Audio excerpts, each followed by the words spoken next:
Okay, I'll just show you how to pair your mobile to the Bluetooth audio device in this Vauxhall Vivaro.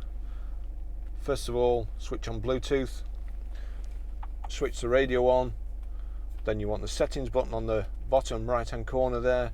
You've got it's defaulted to phone settings there, but just wind it up to Bluetooth connection, turn the rotary dial, select Bluetooth connection. That's showing somebody's phone, but we just go to an empty one, click on the empty one, and then pair audio device, launch pairing process from your device. It's showing up hands-free. It will change in a second. There you go, it's changed to my radio sat.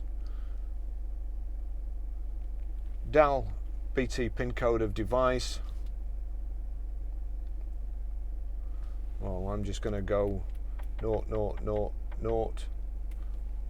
and then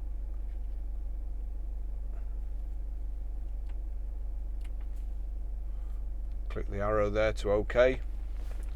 000 pair.